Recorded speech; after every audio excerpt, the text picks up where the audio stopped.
Hello students. बेटा, आज की इस वीडियो में हम लोग बात करेंगे how plants coordinate with other और parts of the plant. So basically plants के पास कोई नर्वस सिस्टम नहीं होता है, but still they show some science कि हाँ, ये जो उनको स्टिमुलस मिला है उसके अगेंस्ट में रिस्पॉन्स उनकी बॉडी प्रोड्यूस करेगी। तो किस तरीके से वो प्रोड्यूस कर पाते हैं ये हम लोग इस वीडियो में पढ़ लेते हैं। सबसे पहले प्लांट्स की जो मूवमेंट होती है वो they use chemical coordination. Chemical coordination का मतलब होता है कि कोऑर्डिनेट करते हैं यूजिंग सिक्रीटिंग सम केमिकल्स।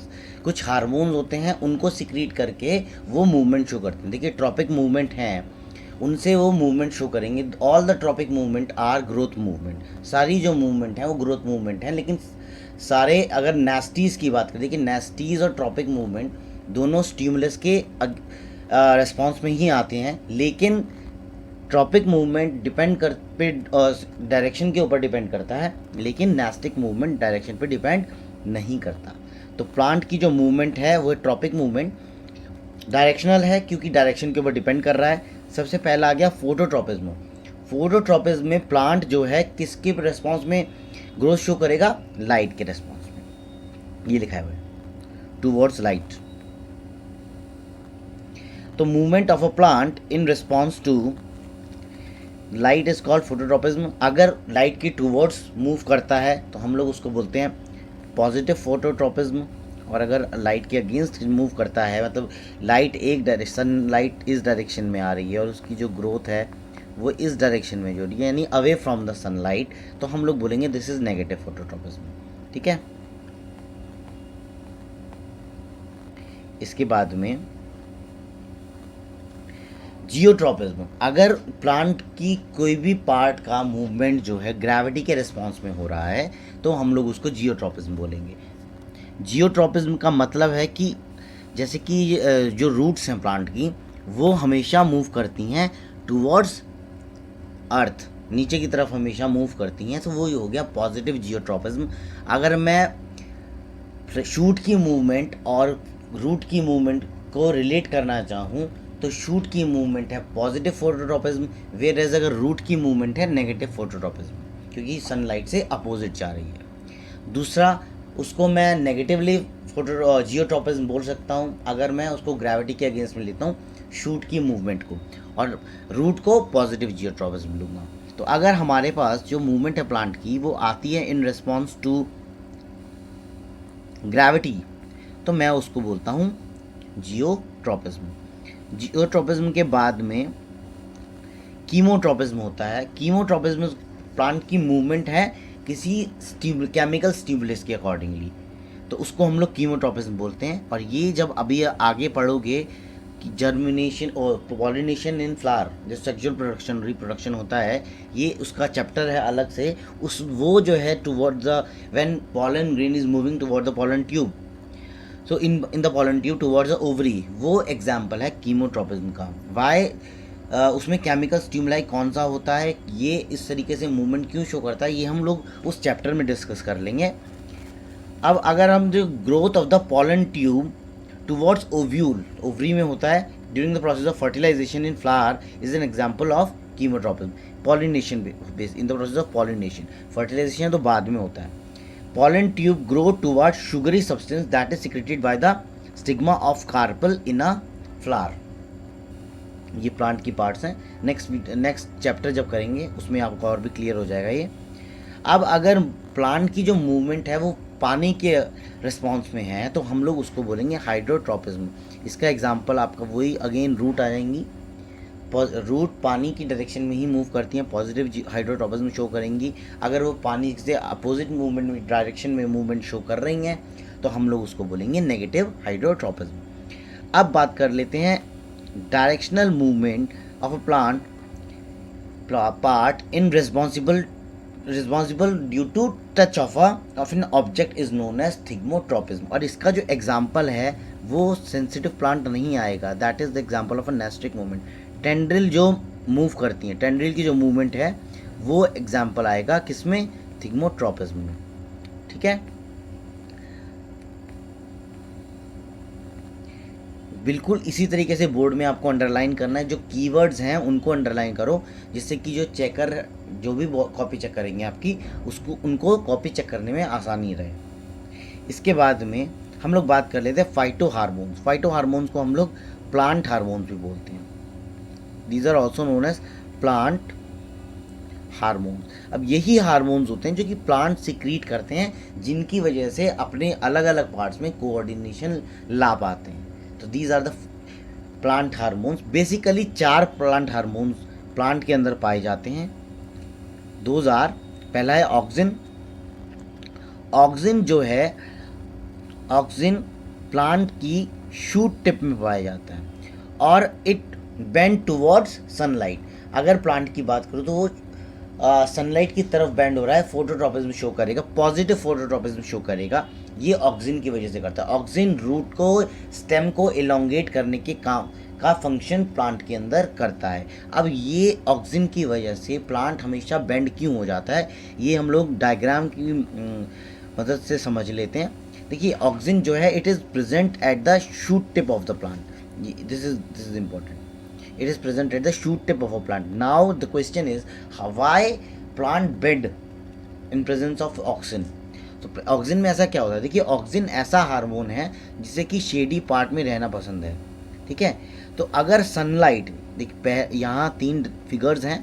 पहली फिगर पे आइए, ये सन एकदम मिडिल में है, तो auxin are uniformly distributed to in all the parts of plant. When it move towards one side, B side पे अगर वो मूव कर गया तो सारे ऑक्सिन ट्रांसफ़र हो जाएंगे towards the shady part. Why? Because auxin like to be settled in the shady part of the plant. अब यहाँ पर अगर हम बात करें ए पे, तो ए पे ऑक्सिन की जो कंसनट्रेशन है वो बढ़ गई है एज़ कम्पेयर टू बी। और ऑक्सिन का क्या काम है? रूट को इलोंगेट करना। तो ये जो इसका ए वाला पार्ट है, ये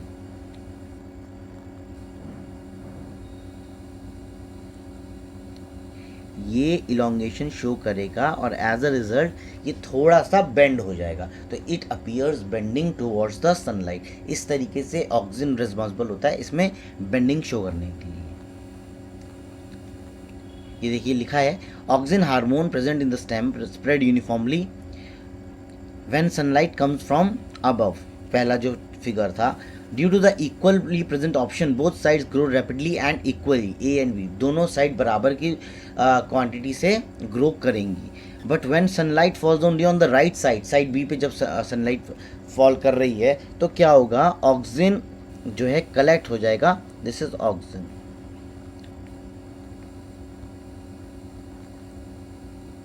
ऑक्सिन कलेक्ट हो जाएगा on the one side, one of the shady side of the stem away from the light. ये चीज़ें आपको अंडरलाइन करनी है। इसके बाद why? Because auxin hormone prefer to stay in shade. अब इसकी वजह से ही आपका जो प्लांट है थोड़ा बेंड हो जाता है। Next hormone is gibberellin. Gibberellin एक हार्मोन है जो प्लांट्स में पाया जाता है। इसके अलग अलग यूजेज हैं। It promotes cell enlargement, cell differentiation, helps in breaking the dormancy of seeds and birds. Also it is responsible for promotion of the growth in fruit. ये 4 इसके मेजर फंक्शंस हैं साइटोकिनिन के, उसके गिबरेलिन के, sorry. Next hormone is cytokinin. Cytokinin is the hormone that promotes cell division. Cell division plants के अंदर जो हो रहा है उसको साइटोकिनिन प्रमोट करेगा। Also it delay the ageing in leaves. Leaves कैसे एज होंगी? उनका जो क्लोरोफिल है वो लूज हो जाता है, येलोइश हो जाती हैं, उसके बाद में they are detached from the tree itself. तो वो जो एजिंग का जो प्रोसेस है उसको डिले करता है cytokinin. It promotes the opening of stomata. तो स्टोमेटा इंपॉर्टेंट क्यों है? वो ओपन होगा तभी गैस का एक्सचेंज हो पाएगा, वो फोटोसिंथेसिस कर पाएंगे। ऑक्सीजन क्या नाम है, they will exhale and carbon dioxide they will inhale. तो उसके ओपनिंग में उसका बहुत ज़्यादा रोल होता है। It also promote fruit growth. तो फ्रूट ग्रोथ जो है गिबरेलिन और साइटोकिनिन दोनों का फंक्शन है। It also promote fruit growth. Last is एस्बिक acid, ABA। This is known as ABA। ये जो सीड्स की डॉर्मेंसी होती है उसको ब्रेक करने में हेल्प करता है, मतलब और ये स्टोमेटा को बंद होने में हेल्प करता है एस्बिक एसिड। साइटोकिनिन का ओपनिंग में रोल था, इसका क्लोजिंग में। लीव्स जो हैं, पत्तियां जो हैं प्लांट्स की, वो विल्ट और फॉल करेंगी, उसमें किसका रोल है? उसमें है ABA का, एस्बिक एसिड का। And it also helps in the detachment of flowers and fruits from the plants, यानी कि प्लांट्स में से जो फ्रूट्स और फ्लावर्स टूट के गिर रहे हैं उसमें एस्बिक एसिड का रोल है। Now what are the functions of phytohormones? हमने फाइटो हार्मोन्स तो पढ़ लिए, प्लांट हार्मोन्स, लेकिन इनका यूज़ क्या है प्लांट की बॉडी में या प्लांट्स के अंदर? इनका यूज़ क्या है? They help in regulation of many function. सबसे पहला है germination of seeds. What is germination of seeds? अभी जर्मिनेशन ऑफ सीड्स होता है कि आप जब एक सीड से सीडलिंग में कन्वर्ट कर लेते सैपलिंग प्लांट को, आपने एक राजमा का दाना लिया, उसको मॉइस्ट कंडीशन में रख दिया, तो इट विल स्टार्ट जर्मिनेटिंग, उसका प्लम्यूल रेडिकल वो ग्रोथ डेवलप होना स्टार्ट हो जाएंगे और आपको एक नया सैपलिंग में फॉर्म में नया पौधा मिल जाएगा। प्लांट की जो ग्रोथ है उसके लिए प्लांट हार्मोन रिस्पॉन्सिबल है। मैंने बता दिया कि हमने 4 हार्मोन्स पढ़े, चारों के अलग अलग फंक्शंस पढ़ लिए। जो जितनी भी हार्मोन्स हैं उन सबके अलग अलग फंक्शंस हैं, तो बेसिकली प्लांट में जो ग्रोथ होती है वो उसके लिए रिस्पॉन्सिबल है। Third is movement of stomata. जो स्टोमेटा की मूवमेंट है वो ओपन होंगे, कब क्लोज होंगे, ये भी हार्मोन से कंट्रोल किया जाता है। It also help, plant hormones also help in ripening of fruits. फल जो पकते हैं वो भी किसका फंक्शन है? प्लांट हार्मोन्स का है। और मैंने लास्ट के उसमें बताया एस्बिक acid is the hormone that helps in the detachment of flowers and fruits from the plant. अब हम बात कर लेते हैं नेस्टिक मूवमेंट की। अभी तक हमने बात की थी ट्रॉपिक मूवमेंट। देखिए जितनी भी ट्रॉपिक मूवमेंट होती हैं सब ग्रोथ मूवमेंट होती है। नेस्टिक मूवमेंट और ट्रॉपिक मूवमेंट में फ़र्क केवल इतना है कि नेस्टिक मूवमेंट स्टिमुलस पे तो डिपेंड करती है बट उसकी डायरेक्शन के ऊपर डिपेंड नहीं करती। Nastic movement is the movement of a plant part in response to general stimulus in which the direction of response is not determined by the direction of stimulus, यानी जो response होगा ये direction of stimulus के ऊपर depend नहीं करेगा। For example मिमोन्सा plant, अगर हमें उसको टच करेंगे, चाहे पत्ती के ऊपर के हिस्से से टच कीजिए या जो नोड्स होती हैं वहाँ से टच कीजिए, दोनों ही केस पे वो अपनी लीव्स जो है उनको फोल्ड कर लेता है। तो it is not depending on the direction, इसलिए वो एक नेस्टिक मूवमेंट है। तो ये ऐसी मूवमेंट जो होती हैं वो नेस्टिक मूवमेंट होती हैं। Nastic movement are mostly exhibited by the flat organs of the plant like leaves and petals of flowers. This is important, MCQ में आ सकता है। नेस्टिक मूवमेंट में प्लांट का कौन सा पार्ट रोल प्ले करता है, या which is important, the flat organs of the plant. और अगर लीव्स पेटल भी हैं MCQ में ऑप्शंस में तो वही लिखे जाएंगे, वही टिक किए जाएंगे, leaves and plants to be specific, और वैसे flat organs of the flowers. सारे ट्रॉपिक मूवमेंट ग्रोथ के मूवमेंट हैं, लेकिन सारे नेस्टिक मूवमेंट ग्रोथ मूवमेंट में नहीं आते। देखिए नेस्टिक मूवमेंट की अगर हम बात करें तो नेस्टिक मूवमेंट के एग्जांपल्स जो हैं, एक तो है आपका फोटोनेस्टी,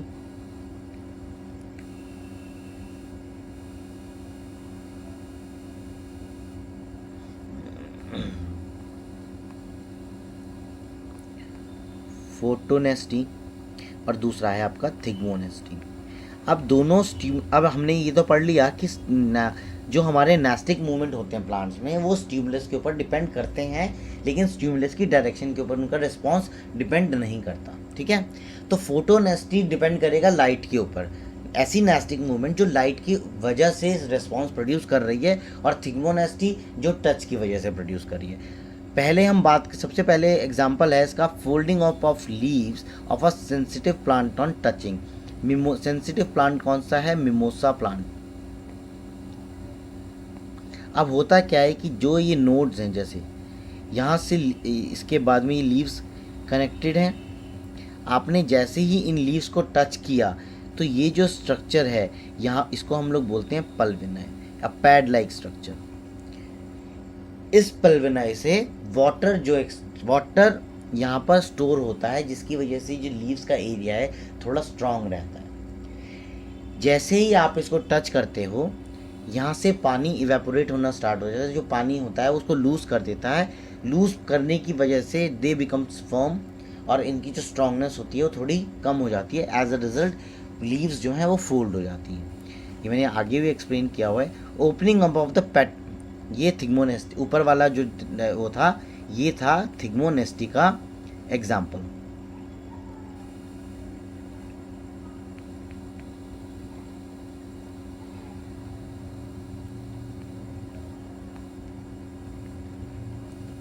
दूसरा डेंडेलियन फ्लावर, एक फ्लावर होता है जो कि जिसकी पत्तियां जो हैं केवल दिन में खुलती हैं, रात में बंद हो जाती हैं। तो ये एक कैसी मूवमेंट शो कर रहा है? ये शो कर रहा है फोटोनेस्टी मूवमेंट। फोटोनेस्टी मूवमेंट शो कर रहा है, ठीक है। तो फोटोनेस्टी मूवमेंट शो करेगा बिकॉज, और नेस्टिक मूवमेंट इसलिए है क्योंकि ये उसकी डायरेक्शन के ऊपर डिपेंड नहीं कर रहा। नेक्स्ट है closing of petals of a moonflower, petals, this is petals of a moonflower in the morning light and opening in the dark। तो दिन में बंद रहते हैं, शाम के टाइम में खोलते हैं। This is also फोटोनेस्टी movement.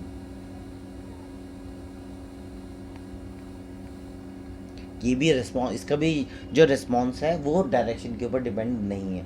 इनको केवल लाइट में, किसी ने लाइट में अपनी पेटल्स खोलनी है, रात के टाइम में बंद कर लेनी है, या अगर मैं मून फ्लावर की बात कर रहा हूँ तो मून फ्लावर जो है ये आपका दिन के टाइम में बंद होगा, रात के टाइम में खुलेगा। तो these are the example of photonasty movement. इसके अलावा thigmonasty, non directional movement for the plant part in response to touch of an object. Thigmo, उसको हम लोग बोलते हैं थिग्मोनेस्टी। सेंसिटिव प्लांट जो बंद होता है, it is a pad like swelling called, this is pulvini. This is important, you have to underline this in your answer. At the base of each leaf, all the pilivinae stood very firm and hold the leaves about upright due to the water concentration or as water pressure in them. When the plant is touched, then the water from the pilivinae moves to the intercellular spaces. What are intercellular spaces? जो pad like structure में जो layers बनी हुई हैं उनके बीच में जो gap है, दैट इज इंटरसेलुलर स्पेसेस। तो पानी फ्रॉम मूव इवेपोरेट हो जाता है from pad like structure into the intercellular spaces, और वो पानी जो लूज हुआ है उसकी वजह से जो फर्मनेस है वो थोड़ी आ जाती है, और एज अ रिजल्ट प्लांट अपनी लीव्स को फोल्ड कर लेता है। This loss of water results in the losing of firmness। ये आपका आंसर है। तो आज के लिए यही वीडियो था। अब हम नेक्स्ट वीडियो में बात करेंगे कोऑर्डिनेशन इन ह्यूमन बीइंग्स। तब तक के लिए thank you and have a nice day.